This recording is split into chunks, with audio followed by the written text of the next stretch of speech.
നിയമസഭാ തെരഞ്ഞെടുപ്പ് നടക്കാൻ പോകുന്ന കേരളത്തിൽ UDF പ്രത്യേകിച്ച് കോൺഗ്രസ് തിരിച്ചു വരാനുള്ള എല്ലാ വഴികളും നോക്കുന്നു. അതിനുള്ള പോരാട്ടത്തിലാണ് കോൺഗ്രസ് നേതൃത്വം. അതിൽ മുൻ KPCC അധ്യക്ഷൻ K മുരളീധരന് ഒരു നിർണായകമായ ചുമതല നൽകുകയാണ് ഇപ്പോൾ KPCC. അതായത് തിരുവനന്തപുരം ജില്ല തിരിച്ചു പിടിക്കുക എന്നുള്ളതാണ്. ആകെയുള്ള 14 സീറ്റുകളിൽ ഒരു കോവളം സീറ്റ് മാത്രം ഇപ്പോൾ കയ്യിലുള്ള കോൺഗ്രസിന് അത് തന്നെ ഇനിയും ആവർത്തിച്ചാൽ ഭരണത്തിൽ വരാൻ കഴിയില്ല എന്നുള്ളത് 100% എന്നിരിക്കെ തിരുവനന്തപുരത്തെ കോൺഗ്രസിന്റെ കയ്യിലേൽപ്പിക്കുന്നതിന് മുരളീധരൻ തന്നെ നേരിട്ടിറങ്ങണമെന്ന് KPCC ആവശ്യപ്പെടുകയാണ്.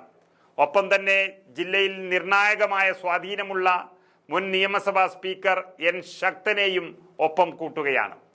കേരളത്തിലെ കോൺഗ്രസിനെ നശിപ്പിക്കാൻ വലിയ രീതിയിലുള്ള ക്യാമ്പയിൻ നടക്കുകയാണ് എന്ന യാഥാർത്ഥ്യം നമ്മൾ തിരിച്ചറിയാതെ പോകരുത്. ഇത്രയും കഴിവുള്ള ഒട്ടനവധി നേതാക്കന്മാരുണ്ടായിട്ടും അവരെല്ലാം ഒന്നിച്ചു നിന്ന് പോരാടുന്നുണ്ടായിട്ടും അവർ പരസ്പരം കണ്ടുകൂടാത്തവരാണ്, തമ്മിൽ തല്ലുന്നവരാണ് എന്ന് പ്രചരിപ്പിച്ച് വിജയിപ്പിക്കുന്ന എതിർചേരിയുടെ PR വർക്കാണ് ഇത്. ഒരു കോൺഗ്രസുകാരനും മറക്കാൻ പാടില്ല. അത് KPCC മനസ്സിലാക്കി കഴിഞ്ഞു. അതാണ് പ്രമുഖ നേതാക്കളെയെല്ലാം വീട്ടിൽ പോയി കാണാനും അവർക്ക് ചുമതല നൽകാനും KPCC അധ്യക്ഷൻ സുധാകരൻ തന്നെ മുൻകൈയെടുത്തിരിക്കുന്നത്. അതിന്റെ ഭാഗമായാണ് K മുരളീധരനും തിരുവനന്തപുരത്തിന്റെ മേൽനോട്ടം നൽകുന്നത്.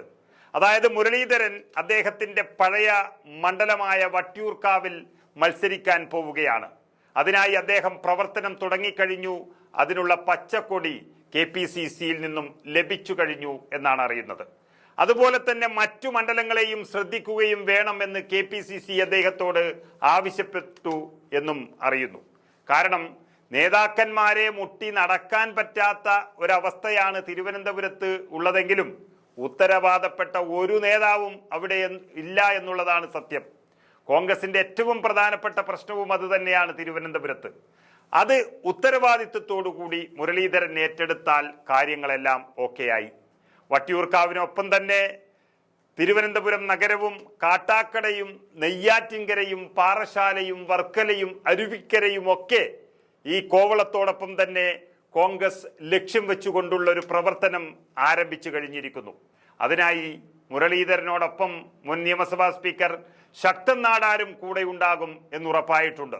നാടാർ സമുദായത്തിനിടയിൽ നിർണായകമായ സ്വാധീനമുള്ള അദ്ദേഹത്തിന് കാട്ടാക്കടയിലോ പാറശാലയിലോ സീറ്റ് നൽകാനും ഏകദേശം ധാരണയായിട്ടുണ്ട്.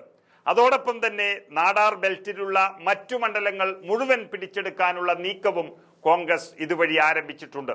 ഗ്രൂപ്പ് പ്രവർത്തനങ്ങളെല്ലാം മാറ്റിവെച്ച് നിസ്വാർത്ഥമായ പ്രവർത്തനത്തിനിറങ്ങാൻ തിരുവനന്തപുരത്തെ നേതാക്കന്മാരോട് മുരളീധരൻ ആവശ്യപ്പെടുകയും അവരുടെ കൂടെ നിൽക്കുകയും ചെയ്യുന്നതോടെ ജില്ലയിൽ പ്രതീക്ഷ കൈവരിക്കുകയാണ് കോൺഗ്രസ്. 2 തവണകളിലായി 10 വർഷം അധികാരത്തിന് പുറത്തു നിന്നതോടെ പല നേതാക്കന്മാർക്കും തലസ്ഥാനത്ത് പണിയില്ലാതെയായ അവസ്ഥയിലാണുള്ളത്.